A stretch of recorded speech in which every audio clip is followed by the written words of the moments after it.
गुरु के एहसास में कि वो समा आ चुका है कि जो चैन से ब्राह्मण ने आई संगत की विनती करा कि जो पास होगा वो अपने होगा को स्विच ऑफ कर लेना ताकि सत्संग के दौरान किसी ना होवे और ਜਿਹੜੀ ਸੰਗਤ ਨੂੰ ਕੁਝ ਲੇਟ ਆ ਰਹੀ ਹੈ ਉਹਨਾਂ ਦੀ ਬੇਨਤੀ ਹੈ ਕਿ ਕੁਝ ਬੈਠ ਕੇ ਬਾਤ ਕਰਨ ਉਹਨਾਂ ਸਲਾਹੀ ਹੋਗਾ ਸਾਨੂੰ ਜੋ ਮਿਲਿਆ ਹੈ ਕਿ ਇਹ ਸਤਸੰਗ ਦਾ ਮਾਹੌਲ ਹੈ ਇੱਥੇ ਮਹਾਰਾਜ ਜੀ ਸੰਗਤ ਦੇ ਸਤਸੰਗ ਦਾ ਪ੍ਰਬੰਧ ਕਰ ਰਹੇ ਨੇ ਰਾਧਾ ਸੁਣੀ ਜਾ ਰਹੀ ਹੈ ਰਾਧਾ ਸੁਣੀ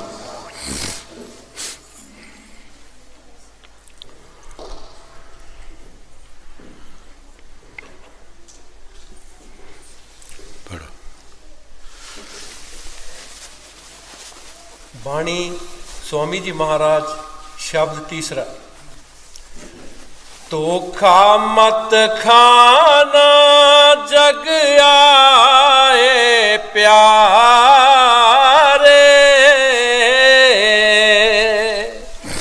धोखा मत खाना जग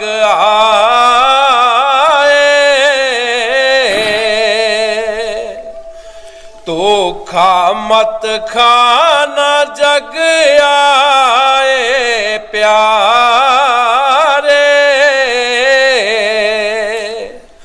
धोखा मत खाना जग आए।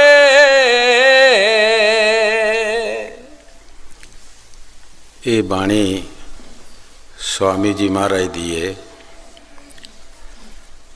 जो कुछ साढ़े नाल वर्तमान हुंदा है सो संत बाणी च लिखते है।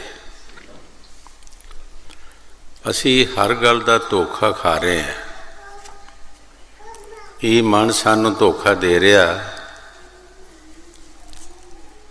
मन की गल असी बड़ी छेती मनते हैं और सतगुर की नहीं मनते।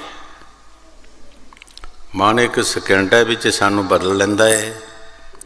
सतगुर सारी जिंदगी ला देवे भावें जितना मर्जी ये परोपकार करे वो सारा भुल जाता है। गुरु साहब जी बड़े प्यार दे नाल फरमा रहे है प्यारे देखी किते धोखा न लग जाए। हजूर महाराज बाबा सौण सिंह जी कई बार सत्संग 47 दे पहला सत्संग दे विच फरमाउंदे हुंदे सी जे पशु मरिया किसी का तो छड्डो गुरु नूं, जे किसी का बिजनेस डाउन हो गया तो छड्डो गुरु नूं, जे फसल मारिया गया तो छड्डो गुरु नूं, जे कोई बंदा नुस्कानिया गया तो छड्डो गुरु नूं। इन्हां कम्मां दे विच गुरु का कोई मतलब नहीं है। असीं इन्हां कम्मां दे विच मुरशद नूं रखिया। ये चीज़ां साढ़े कर्मानुसार वध घट होंदियां रहनियां ने। अगर असी इन्हां चीज़ां दे पिछे लगांगे तो असी मुरशद का प्यार जिहड़ा हो नहीं लै सकते, ना ही सानू कुछ भी मिल सकता है। मन सानू धोखा दे देगा कि बिछड़ जावांगे, बिछड़ के 84 च जावांगे। हजूर कई बार फरमाउंदे हुंदे जिहड़ी कूंज बिछड़ जाती अपने अड़ार चों वो कली कुरलांदी रहिंदी है। जिंदगी की उसनूं चिंता ही पई रहिंदी है। इसी तरह साड़ी भी हालत हो जाती है कि असी भी जब धोखा खा जावांगे मन का तो सारी जिंदगी की बीमारी बन जाती है। वो गल साढ़े अंदरों निकल नहीं सकती। जदों रांझे नूं नाम दिता है, बाले नाथ ने नाम दिता ते समझाया, जदों रहतां दसियां तो रांझा कहंदा कि ये गल्लां तो नहीं मेरे कोल पूरियां होणियां, तू अपना नाम ले लै।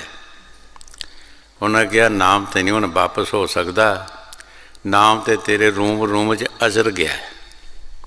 ये तेजाब जिहड़ा हुंदा है, तेजाब तुसीं तली ते रखो दूजे पासे निकल जाता है, ये वापस नहीं लैता जाता। रांझे ने कहा कि लोकी देन गालां असी चुप करिए, एडे सबर दे पैर किसे धोवणे ने।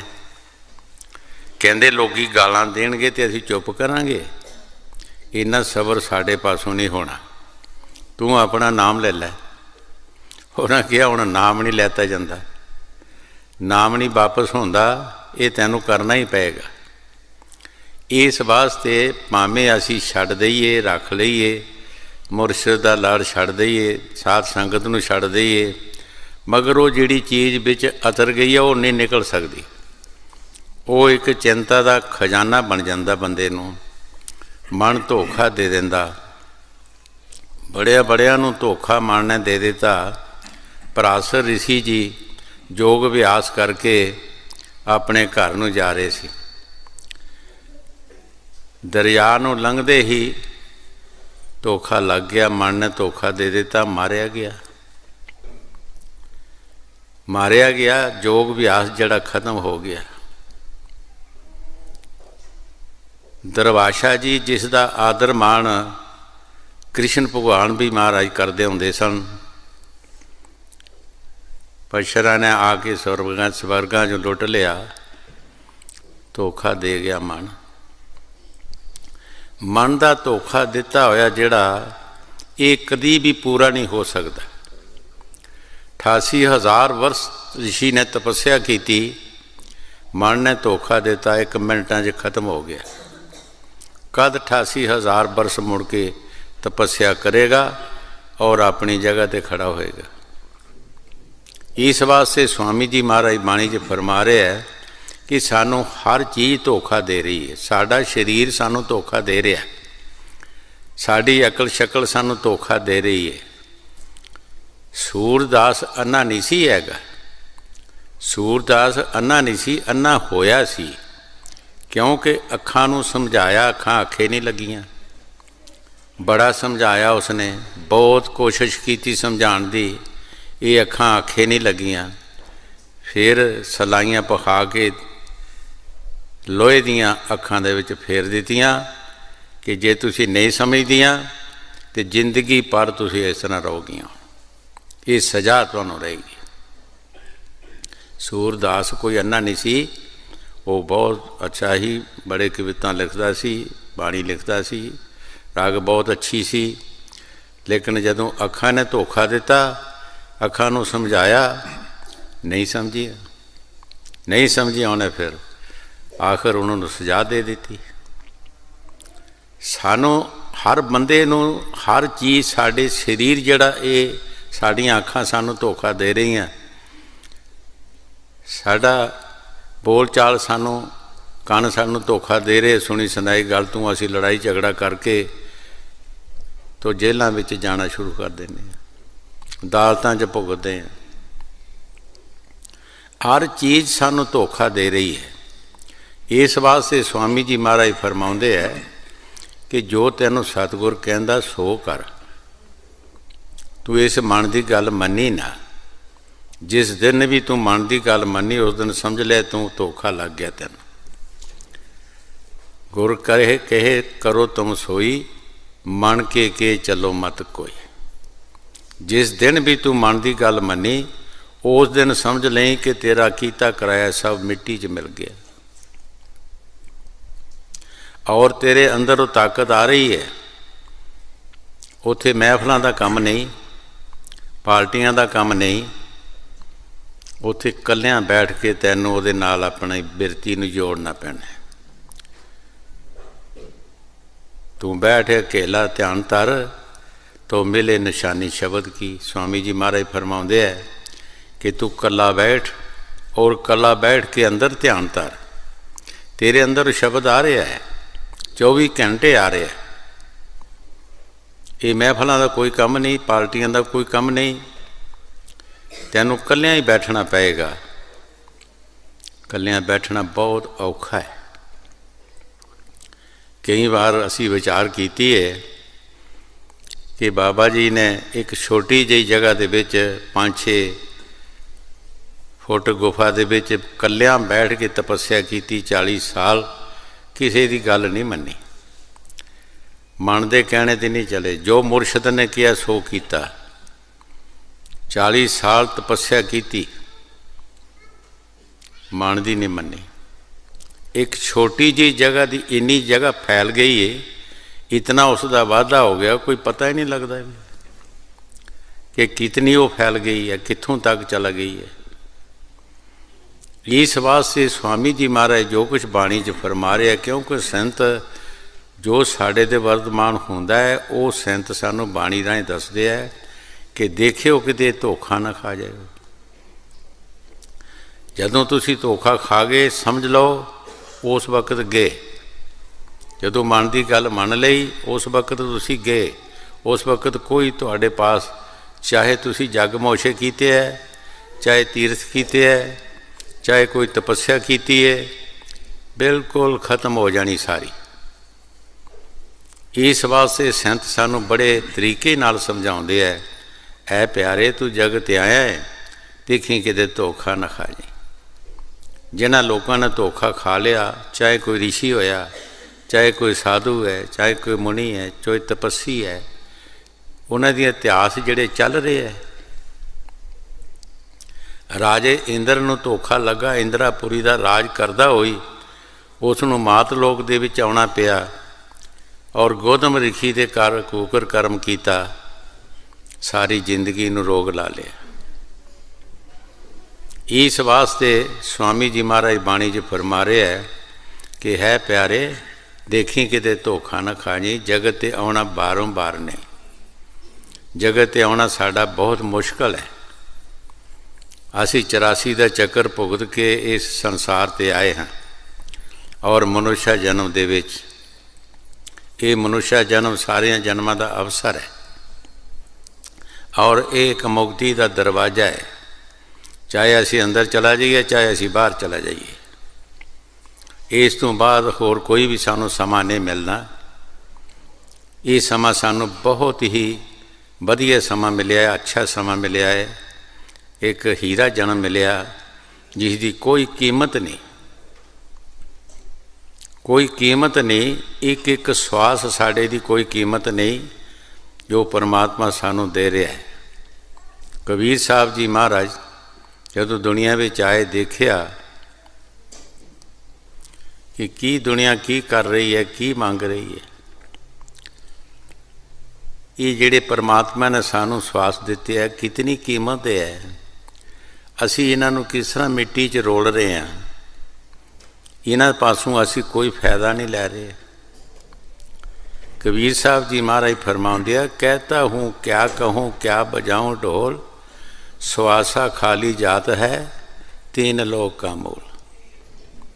ओ भाई मैं कह रहा की कमा मैं ढोल बजावा, एक श्वास तुहाड़ा मालक की बंदगी तो जड़ा जा रहा है, तरलोकी भी दी जाए तो वापस नहीं मिल सकता।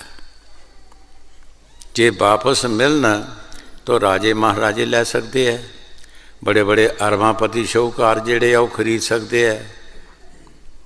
एक श्वास की कीमत तरलोकी भी गुरु साहब जी कबीर साहब जी फरमाउंदे है, अगर दी जाए तो श्वास नहीं मिल सकता। 24,500 श्वास दिन रात दे सानू मिल रहे हैं। असी कदी सोचिया नहीं कि साढ़े हीरे मोती किधर जा रहे हैं, किस तरह जा रहे हैं, कित्थे असी सुट रहे हैं, कित्थे असी मिट्टी च रोल रहे हैं, किस काम च असी ला रहे हैं। महाराज तीसरी पातशाही गुरु अमरदास जी ने फरमाया बाणी दे विच, तंदा तावत दिन गया रात गवाई सोए। साड़ी हालत संत दस देंदे है कि भाई की कर रहे हैं तू, दुनिया के धंधे च दिन गुजार दिता और रात तू सौ के गुजार दी। तू इंसान है, कुत्ते बिल्ले भी सौ गए, पशु भी सौ गए, परिंदे भी सौ गए, कीड़े मकोड़े भी रात के वेले सौ गए, तू भी नाल सौ गया। की फर्क रहा उन्होंने ते तेरा की फर्क रहा। भावें एक बुढ़ा बंदा सौ जाए, पहलवान भी कोल सै जाए तो पहरा चोर तो लुट के लै गए, भावें पहलवान होया सौ तो गया। की फर्क रहा साडा। असी पशुओं के नाल भी, कुत्ते बिल्ले भी सौ गए, परिंदे भी सौ गए, कीड़े मकोड़े भी सौ गए। उन्हों की हस्ती की है, साड़ी की है, ਅਸੀਂ ਕਦੀ ਨਹੀਂ ਸੋਚਿਆ ਕਿ ਅਸੀਂ ਕੌਣ ਹੈਗੇ ਹਾਂ।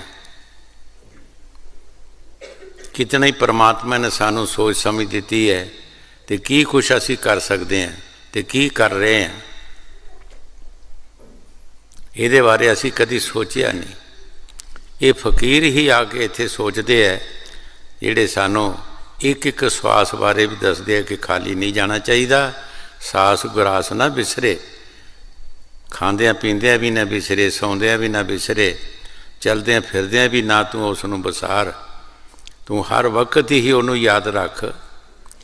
ਜੋ ਤੈਨੂੰ ਮੁਰਸ਼ਿਦ ਨੇ ਸਿਮਰਨ ਦਿੱਤਾ ਉਹ ਕਰੀ ਜਾ, ਕਦੀ ਵੀ ਨਾ ਥੱਕ ਨਾ ਹੋਟਣਾ, ਕਦੀ ਆਲਸ ਨਾ ਕਰ। ਤੇਰਾ ਇੱਕ ਇੱਕ ਸਾਹ ਜਿਹੜਾ ਹੈ ਲੇਖੇ ਵਿੱਚ ਲੱਗੇਗਾ। ਇਹਦੇ ਬਾਰੇ ਅਸੀਂ ਸੋਚਣਾ ਹੈ ਕਿ ਕਿਤਨੇ ਸਾਡੀ ਕੀਮਤੀ ਸਵਾਸ ਨੇ। ਜਿਸ ਤਰ੍ਹਾਂ ਆਮ ਦੁਨੀਆ ਦੀ ਪਾਰਟੀਆਂ ਜਿਹੜੀਆਂ ਨੇ ਉਹ ਕਹਿੰਦੀਆਂ ਨੇ ਇੱਕ ਵੋਟ ਜਿਹੜੀ ਹੈ, ਇੱਕ ਵੋਟ ਲੱਖਾਂ ਦੇ ਸਮਾਨ ਹੁੰਦੀ ਹੈ। ਇੱਕ ਵੋਟ ਕਿਸੇ ਦਾ ਵੱਧ ਜਾਏ ਅਤੇ ਭਾਵੇਂ ਉੱਧਰ ਲੱਖਾਂ ਹੋਣ, ਲੱਖ ਤੋਂ ਇੱਕ ਵੋਟ ਵੱਧ ਗਿਆ ਉਹ ਬੰਦਾ ਕਾਮਯਾਬ ਹੋ ਜਾਂਦਾ। ਕਿਤਨੀ ਕੀਮਤ ਹੈ ਇੱਕ ਵੋਟ ਦੀ, ਔਰ ਕਿਤਨੀ ਸਵਾਸਾਂ ਦੀ ਕੀਮਤ ਹੈ। ਗੁਰੂ ਸਾਹਿਬ ਜੀ ਬਾਣੀ 'ਚ ਫਰਮਾਉਂਦੇ, ਕੌਣ ਬੜਾ ਮਾਇਆ ਵਡਿਆਈ, ਕਹਿੰਦੇ ਨਹੀਂ ਸੋ ਬੜਾ ਜਿਸ ਹਰ ਲਿਵ ਲਾਈ। ਜਿਸ ਨੇ ਪਰਮਾਤਮਾ ਦੀ ਭਗਤੀ ਕੀਤੀ ਹੈ, ਜਿਸ ਨੇ ਈਸ਼ਵਰ ਦੀ ਭਗਤੀ ਕੀਤੀ ਹੈ, ਨੇਕ ਪਾਕ ਕੰਮ ਕੀਤੇ ਹੈ, ਉਹ ਬੜਾ ਹੈ, ਚਾਹੇ ਕੋਈ ਇਸਤਰੀ, ਚਾਹੇ ਪੁਰਸ਼, ਚਾਹੇ ਗਰੀਬ ਅਤੇ ਚਾਹੇ ਅਮੀਰ ਹੈ। ਕਈ ਵਾਰ ਅੱਗੇ ਵੀ ਦੱਸਿਆ ਹੈ, ਸਾਖੀ ਸੁਣਾਈ ਹੈ ਕਿ ਰਿਸ਼ੀਆਂ ਮੁਨੀਆਂ ਨੇ ਜਦੋਂ ਭਗਵਾਨ ਨੂੰ ਕਿਹਾ ਕਿ ਮਹਾਰਾਜ ਸਾਡੇ ਆਸ਼ਰਮ ਵਿੱਚ ਦਰਸ਼ਨ ਦਿਓ, ਮਨਜ਼ੂਰ ਕਰ ਲਿਆ, ਟਾਈਮ ਮੁਕਰਰ ਕਰ ਲਿਆ। ਪਰ ਉਸੇ ਜੰਗਲ ਦੇ ਵਿੱਚ ਇੱਕ ਭੀਲਣੀ ਵੀ ਸੀ, ਜਿਹੜੀ ਬਹੁਤ ਗਰੀਬ ਸੀ, ਲੇਕਿਨ ਪਿਆਰ ਉਹਦਾ ਸੱਚਾ ਸੀ, ਬੰਦਗੀ ਕਰਦੀ ਸੀ, ਕੱਖਾਂ ਦੀ ਝੌਂਪੜੀ ਸੀ। ਉਸਨੇ ਵੀ ਸੋਚਿਆ ਕਿ ਬੜੇ ਬੜੇ ਅਮੀਰ ਨੇ ਰਿਸ਼ੀ ਮੁਨੀ, ਸ਼ਾਇਦ ਮੇਰੀ ਝੌਂਪੜੀ 'ਚ ਭਗਵਾਨ ਨੂੰ ਆਉਣ ਦੇਣ ਜਾਂ ਨਹੀਂ, ਪਰ ਜੇ ਆ ਵੀ ਜਾਣਗੇ ਤਾਂ ਮੈਂ ਭੋਗ ਕਾਹਦਾ ਲਗਾਵਾਂਗੀ, ਮੇਰੇ ਪਾਸ ਤਾਂ ਕੁਝ ਨਹੀਂ ਹੈਗਾ। ਪਿਆਰ ਪਿਆਰ ਹੀ ਹੁੰਦਾ ਹੈ। ਜੰਗਲ ਵੀ ਚਲਾ ਗਈ, ਚੱਕ ਚੱਕ ਕੇ ਬੇਰ ਤੋੜੇ ਮਿੱਠੇ, ਕਿ ਕੋਈ ਕੌੜਾ ਬੇਰ ਨਾ ਚਲਾ ਜਾਏ ਭਗਵਾਨ ਨੂੰ। ਜਦੋਂ ਉਹ ਸਮਾਂ ਆਇਆ, ਭਗਵਾਨ ਜੀ ਜਦੋਂ ਆਏ ਆਸ਼ਰਮ ਵਿੱਚ ਰਿਸ਼ੀਆਂ ਮੁਨੀਆਂ ਦੇ, ਪੁੱਛਿਆ ਕਿ ਮਕਾਨ ਕਿਹਦਾ ਹੈ? ਜੀ ਮੇਰਾ ਹੈ। ਦੂਸਰੇ ਨੂੰ ਪੁੱਛਿਆ ਜੀ ਮੇਰਾ ਹੈ। ਤੀਸਰੇ ਨੂੰ ਪੁੱਛਿਆ ਜੀ ਮੇਰਾ ਹੈ। ਇਸ ਤਰ੍ਹਾਂ ਮੇਰਾ ਮੇਰਾ ਕਰਦੇ ਚਲਾ ਗਏ। ਪੁੱਛਿਆ ਇੱਥੇ ਕੋਈ ਹੋਰ ਵੀ ਸਾਧੂ ਹੈ? ਕਹਿਣ ਲੱਗੇ ਜੀ ਇੱਕ ਭੀਲਣੀ ਹੈ, ਬੜੀ ਦੂਰ ਜੀ ਦੱਸਿਆ ਉਹਦਾ ਕੁਠੀਆ।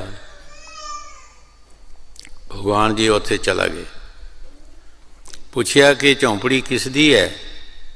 ਦੇਖੋ ਜਿਹੜਾ ਪਿਆਰ ਹੁੰਦਾ ਹੈ ਉਹ ਸਿਖਾਇਆ ਨਹੀਂ ਸਿੱਖਦਾ ਬੰਦਾ, ਉਹ ਪਹਿਲਾਂ ਹੀ ਸਿੱਖਿਆ ਹੁੰਦਾ ਹੈ। ਪਹਿਲਾਂ ਉਹਦੇ ਅੰਦਰ ਹੀ ਹੋਵੇ ਤੇ ਬਾਹਰ ਆਉਂਦਾ ਹੈ। ਜੋ ਅੰਦਰ ਸੋ ਬਾਹਰ, ਜਿਹੜੀ ਚੀਜ਼ ਅੰਦਰ ਹੁੰਦੀ ਉਹ ਬਾਹਰ ਆਉਂਦੀ ਹੈ ਬੰਦੇ ਦੇ। ਭੀਲਣੀ ਨੇ ਕਿਹਾ ਮਹਾਰਾਜ, ਉੱਠ ਕੇ ਖੜੀ ਹੋ ਗਈ, ਹੱਥ ਬੰਨ੍ਹ ਲਏ, ਪਾਲਾ ਪਾ ਲਿਆ ਗਲ ਵਿੱਚ, ਬੜੀ ਨਿਮਰਤਾ ਦੇ ਨਾਲ, ਬੜੇ ਪਿਆਰ ਦੇ ਨਾਲ ਕਿਹਾ ਮਹਾਰਾਜ ਮੈਂ ਵੀ ਆਪ ਦੀ ਹਾਂ, ਇਹ ਝੌਂਪੜੀ ਵੀ ਆਪ ਦੀ ਹੈ, ਮੇਰਾ ਇੱਥੇ ਕੁਛ ਨਹੀਂ ਹੈ। ਉੱਥੇ ਭਗਵਾਨ ਜੀ ਬੈਠ ਗਏ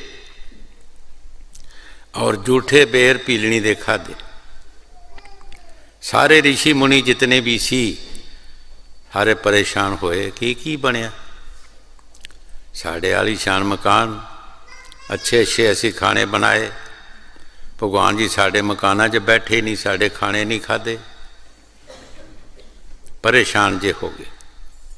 ਭਗਵਾਨ ਨੇ ਉਹਨਾਂ ਨੂੰ ਬੁਲਾਇਆ, ਆਓ ਭਾਈ ਬੈਠੋ।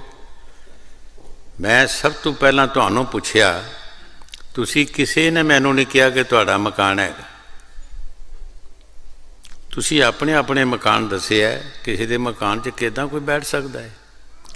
ਇਸ ਵਿਚਾਰੀ ਗਰੀਬਣੀ ਨੇ ਕੱਖਾਂ ਦੀ ਝੌਂਪੜੀ ਹੈ ਚਾਹੇ, ਇਸ ਨੇ ਸਾਨੂੰ ਕਿਹਾ ਹੈ ਕਿ ਇਹ ਤੁਹਾਡੀ ਹੈ ਅਤੇ ਮੈਂ ਵੀ ਤੁਹਾਡੀ ਹਾਂ, ਮੇਰਾ ਇੱਥੇ ਕੁਛ ਨਹੀਂ ਹੈ। ਇਹ ਮੈਂ ਮੇਰੀ ਜਿਹੜੀ ਹੈ, ਇਹ ਸ਼੍ਰੀ ਗੁਰੂ ਰਵਿਦਾਸ ਮਹਾਰਾਜ ਨੇ ਵੀ ਫਰਮਾਇਆ ਕਿ ਮੈਂ ਮੇਰੀ ਨੂੰ ਛੱਡ ਕੇ ਬੰਦਗੀ ਕਰ। ਜਿਤਨੇ ਚਿਰ ਮੈਂ ਮੇਰੀ ਨਹੀਂ ਅਸੀਂ ਛੱਡਦੇ, ਬੰਦਗੀ ਹੋ ਨਹੀਂ ਸਕਦੀ। ਇਸ ਨੇ ਸਾਨੂੰ ਭਾਈ ਇਹ ਝੌਂਪੜੀ ਸੌਂਪੀ ਹੈ, ਤੁਸੀਂ ਨਹੀਂ ਕਿਹਾ ਵੀ ਜੋ ਇਹਦੇ ਪਾਸ ਹੈ ਸੀ ਉਹਦਾ ਅਸੀਂ ਭੋਗ ਲਗਾਇਆ ਹੈ, ਹੁਣ ਤੁਹਾਡਾ ਕੀ ਇਤਰਾਜ਼ ਹੈ? ਉੱਥੇ ਉਹਨਾਂ ਕਿਹਾ ਕਿ ਜਿਨ ਪ੍ਰੇਮ ਕੀਆ ਤਿਨ ਪ੍ਰਭ ਪਾਇਆ। ਇਹ ਪਿਆਰ ਦਾ ਸੌਦਾ ਹੈ, ਇਹ ਬੜੇ ਛੋਟੇ ਦਾ ਮਤਲਬ ਨਹੀਂ, ਕੋਈ ਅਕਲ ਦਾ ਕੰਮ ਨਹੀਂ, ਪੈਸਿਆਂ ਦਾ ਕੰਮ ਨਹੀਂ, ਸਮਝਦਾਰੀ ਦਾ ਕੰਮ ਨਹੀਂ, ਇੱਥੇ ਪਿਆਰ ਦਾ ਸੌਦਾ ਹੈ। ਕੋਈ ਵੀ ਉਸ ਮਾਲਕ ਨਾਲ ਪਿਆਰ ਕਰ ਸਕਦਾ ਹੈ ਔਰ ਉਸ ਮਾਲਕ ਨੂੰ ਪਾ ਸਕਦਾ ਹੈ। ਇਸ ਵਾਸਤੇ ਸਾਨੂੰ ਚਾਹੀਦਾ ਕਿ ਮਨ ਦੇ ਧੋਖੇ ਵਿੱਚ ਨਹੀਂ ਆਉਣਾ ਚਾਹੀਦਾ, ਕਿਉਂਕਿ ਮਨ ਦਾ ਕੰਮ ਹੈ ਕਿ ਹਰ ਵਕਤ ਹੀ ਇਹ ਧੋਖਾ ਦੇਣ ਵਾਸਤੇ ਤਿਆਰ ਹੈ। ਇਹ ਜਿਉਂ-ਜਿਉਂ ਬੰਦਾ ਅੱਛੇ ਕੰਮ ਕਰੇਗਾ ਜ਼ਿਆਦਾ ਮਗਰ ਚੜ੍ਹੇਗਾ ਵੀ ਅੱਛੇ ਕਿਉਂ ਕਰਦਾ ਹੈਗਾ, ਇਸ ਨੂੰ ਆਪਣੇ ਕੰਟਰੋਲ 'ਚ ਮੈਂ ਲਿਆਵਾਂ। ਹਜ਼ੂਰ ਕਈ ਵਾਰ ਫਰਮਾਉਂਦੇ ਹੁੰਦੇ ਸੀ, ਜਿਹੜੇ ਵਕੀਲਾਂ ਦੇ ਏਜੰਟ ਹੁੰਦੇ ਆ, ਵਕੀਲ ਭਾਵੇਂ ਕਿਤੇ ਗਿਆ ਹੋਵੇ ਅਤੇ ਗਾਹਕ ਜੇ ਲਿਆਉਂਦਾ ਤਾਂ ਕਹਿੰਦਾ ਨਹੀਂ ਵਕੀਲ ਤਾਂ ਇੱਥੇ ਹੋਣੇ ਸੀ, ਤੂੰ ਦੱਸ ਕੀ ਕੰਮ ਕਰਾਉਣਾ ਹੈ। ਕਾਗਜ਼ ਵੀ ਖਰੀਦ ਲੈਂਦਾ, ਪੈਸੇ ਵੀ ਉਹਦੇ ਲਵਾ ਲਏ, ਪੈਸੇ ਲਵਾ ਲਓ ਕੇ ਕਹਿੰਦਾ ਉਹ ਵਕੀਲ ਸਾਹਿਬ ਕਹਿੰਦੇ ਮੈਂ ਫਲਾਣੀ ਸ਼ਹਿਰ ਜਾਣਾ ਹੈ, ਕੱਲ੍ਹ ਆਉਣਾ, ਪਰਸੋਂ ਆਉਣਾ ਹੈ, ਚੱਲ ਤੂੰ ਪਰਸੋਂ ਆ ਜਾਏ। ਏਜੰਟ ਫਸਾ ਲਿਆ, ਗਾਹਕ ਨੂੰ ਫਸਾ ਲੈਂਦਾ ਹੈ। ਇਸੇ ਤਰ੍ਹਾਂ ਮਨ ਜਿਹੜਾ ਇਹ ਜੀਵ ਨੂੰ ਫਸਾ ਲੈਂਦਾ ਹੈ, ਕਿਸੇ ਨਾ ਕਿਸੇ ਤਰੀਕੇ ਨਾਲ ਫਸਾ ਲੈਂਦਾ। ਇਹਦਾ ਇੱਕ ਮੂੰਹ ਨਹੀਂ, ਇਹਦੀ ਇੱਕ ਅੱਖ ਨਹੀਂ, ਇਹਦੇ ਕਈ ਰੂਪ ਨੇ, ਕਈਆਂ ਰੂਪਾਂ ਦੇ ਵਿੱਚ ਸਾਨੂੰ ਇਹ ਠੱਗ ਲੈਂਦਾ ਹੈਗਾ। ਇਹਦੇ ਪਾਸੋਂ 37 ਹੀ ਬਚਦੇ ਹੈ। ਉਹ ਕਿਉਂ ਬਚਦੇ ਹੈ? ਉਹ ਸਿਰਫ ਸਤਿਗੁਰ ਦਾ ਆਸਰਾ ਅਤੇ ਸਤਿਗੁਰ ਦਾ ਧਿਆਨ ਰੱਖ ਕੇ ਬਚਦੇ ਹੈ, ਨਹੀਂ ਤਾਂ ਬਚ ਨਹੀਂ ਸਕਦਾ ਕੋਈ। ਜਦੋਂ ਅਸੀਂ ਇਹਦੇ ਰੂਪ ਨੂੰ ਦੇਖਾਂਗੇ ਉਸ ਵੇਲੇ ਗਏ ਸਮਝੋ, ਉਸ ਵਕਤ ਸਾਡੇ ਪੱਲੇ ਕੁਛ ਵੀ ਨਹੀਂ ਰਹਿ ਸਕਦਾ। ਕਈ ਵਾਰ ਅੱਗੇ ਵੀ ਦੱਸਿਆ, ਧਨੀ ਧਰਮਦਾਸ 14 ਕਰੋੜ ਦਾ ਸ਼ਾਹੂਕਾਰ ਸੀ। ਜਦੋਂ ਕਬੀਰ ਸਾਹਿਬ ਜੀ ਧਰਮੀ, ਉਹ ਉਸਨੇ ਆਪਣਾ ਨਾਂ ਧਰਮੀ ਰਖਾਇਆ ਸੀ, ਅਤੇ ਜਿਹੜੀਆਂ ਚੁੱਲ੍ਹੇ 'ਚ ਲੱਕੜਾਂ ਬਾਲਦਾ ਸੀ ਉਹ ਵੀ ਧੋ ਕੇ ਬਾਲਦਾ ਸੀ, ਇਮਾਨਦਾਰੀ ਆਪਣੀ ਦੱਸਦਾ ਸੀ।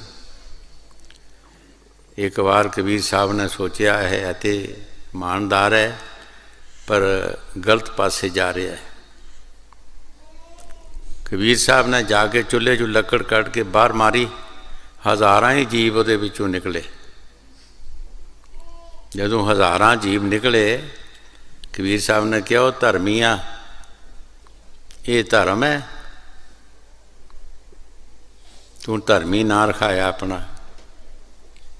ਉੱਥੇ ਗੁਪਤ ਹੋ ਗਏ ਕਬੀਰ ਸਾਹਿਬ ਜੀ। ਧਨੀ ਧਰਮਦਾਸ ਨੂੰ ਚਿੰਤਾ ਪੈ ਗਈ, ਇੰਨੀ ਚਿੰਤਾ ਪੈ ਗਈ ਖਾਣਾ ਪੀਣਾ ਛੁੱਟ ਗਿਆ। ਉਹਦੀ ਸ਼ਾਹੂਕਾਰਨੀ ਨੇ ਕਿਹਾ ਕਿ ਮਹਾਰਾਜ ਤੁਸੀਂ ਰੋਟੀ ਪਾਣੀ ਛਕੋ, ਗੁੜ ਅਤੇ ਮੱਖੀਆਂ ਬੜੀਆਂ ਹੈ, ਤੁਸੀਂ ਜਗ ਕਰੋ ਅਤੇ ਆਪੇ ਸਾਧੂ ਆਉਣਗੇ, ਜਿਹੜਾ ਆਏਗਾ ਉਹ ਤਾਂ ਤੁਸੀਂ ਪਛਾਣ ਲਿਓ। ਜਗ ਸ਼ੁਰੂ ਹੋ ਗਿਆ, 14 ਕਰੋੜ ਰੁਪਈਆ ਲੱਗ ਗਿਆ। ਜਦੋਂ 14 ਕਰੋੜ ਹੀ ਖਤਮ ਹੋ ਗਿਆ, ਸੋਚਦਾ ਹੁਣ ਕੀ ਕਰਾਂਗਾ ਮੈਂ। ਬੜਾ ਬੰਦਾ ਜਿਹੜਾ ਉਹ ਛੋਟਾ ਕੋਈ ਕੰਮ ਵੀ ਨਹੀਂ ਕਰ ਸਕਦਾ। ਸੋਚਿਆ ਕਿਸੇ ਦਰਿਆ 'ਚ ਚੱਲ ਕੇ ਛਾਲ ਮਾਰ ਕੇ ਮਰ ਜਾਂਦਾ। ਚਲਾ ਗਿਆ ਦਰਿਆ ਦੇ ਕਿਨਾਰੇ 'ਤੇ। ਜਦੋਂ ਛਾਲ ਮਾਰਨ ਲੱਗਾ ਤਾਂ ਕਬੀਰ ਸਾਹਿਬ ਨੇ ਬਾਂਹ ਫੜ ਲਈ। ਕੀ ਕਰਨ ਲੱਗਾ ਹੈ? ਪਿੱਛੇ ਦੇਖਿਆ, ਕਹਿੰਦਾ ਤੂੰ ਹੁਣ ਆਇਆ, ਮੇਰਾ ਰਿਹਾ ਕੱਖ ਨਹੀਂ, ਤੇ ਪਹਿਲਾਂ ਕਿੱਥੇ ਸੀ? ਕਹਿੰਦਾ ਤੇਰੀ ਘਰਵਾਲੀ ਕਹਿੰਦੀ ਗੁੜ ਤੇ ਮੱਖੀਆਂ ਬੜੀਆਂ, ਅਸੀਂ ਸੋਚਿਆ ਗੁੜ ਮੁੱਕ ਜਾਓ ਤਾਂ ਫਿਰ ਜਾਵਾਂਗੇ। ਗੁੜ ਹੀ ਮੁੱਕ ਜਾਏਗਾ, ਅਸੀਂ ਮੱਖੀ ਨਹੀਂ ਹੈਗੇ, ਅਸੀਂ ਭੰਮਰੇ ਹਾਂ, ਅਸੀਂ ਮੱਖੀਆਂ ਨਹੀਂ ਹੈਗੇ। ਅਸੀਂ ਸੋਚਿਆ ਵੀ ਗੁੜ ਮੁੱਕ ਜਾਏਗਾ ਤਾਂ ਫਿਰ ਜਾਵਾਂਗੇ। ਚੱਲ ਵਾਪਸ ਆਤਮ ਕਰਨਾ ਠੀਕ ਨਹੀਂ, ਆਤਮ ਘਾਤ ਕਰਨਾ ਜਿਹੜਾ ਇਹ ਠੀਕ ਨਹੀਂ, ਕਈ ਜਨਮਾਂ ਵਿੱਚ ਆਉਣਾ ਪੈਂਦਾ ਹੈ।